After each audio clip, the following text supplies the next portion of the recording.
My Property Fact always brings before you the most prominent and notable people of real estate industry. This time, MPF is privileged to introduce you with Mr. Sunit Sachar, President of Parsvnath. He shared with us his lifelong experience and his views regarding the changes in latest property trends. Sir, how long have you been associated with the industry and how has your journey been till date?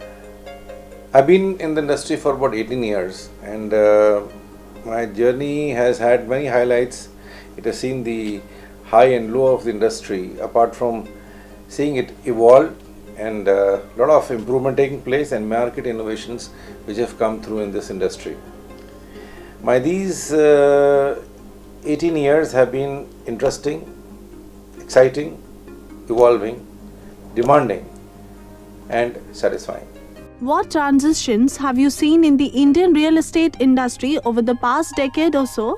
See, the industry has been influenced by the world and the uncertain world and domestic economic conditions, apart from mushrooming of the new developers which have come in, who have come in with a low ticket price property, primarily to exploit the latent potential of the lower income group by developing smaller base property. And then the other thing is that the developers, apart from this, have gone in for taller structures with straight line architecture. How would you compare the Indian real estate industry with various other countries? Indian real estate industry is far more stable than that of the world. The world over, we have seen that there has been a tremendous decline in the value of the real estate, whereas in case of India, the real estate has consolidated and have gone in higher in the price.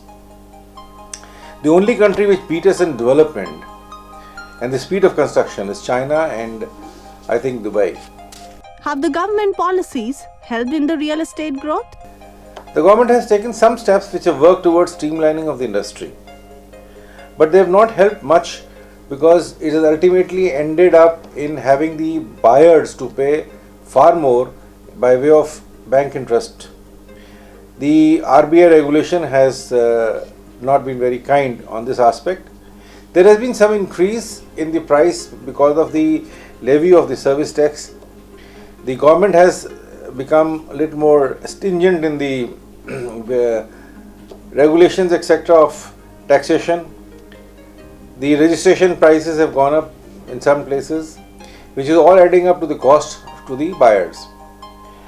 So if the banks are able to give the loan to the developers, then there is a better cash flow, which means a faster and better overall development, which unfortunately is also hit by some of the laws which the government has laid.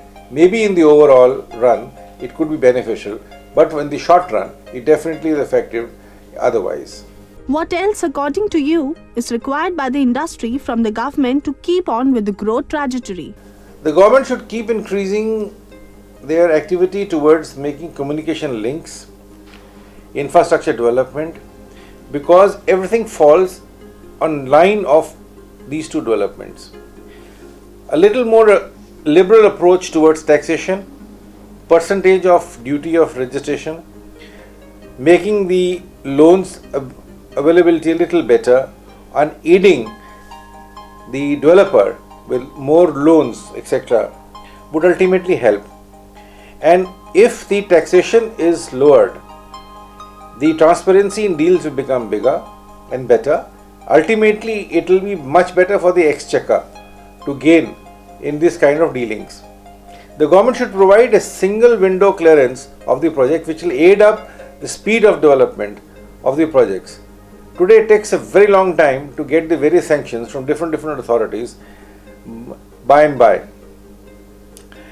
If government is able to give economic clearances for those projects which are already earmarked in the master plan with a specific land use of, let's say, residential, commercial or township development, if the developer is not to go in for all these formalities, it will make the thing very speedy and ultimately it will be for the good of the development. My point is that in case the land is earmarked for a particular specific purpose, why it should not be having all the clearances in the fold at the first step itself? How is the Indian consumer evolving in terms of expectations from a developer?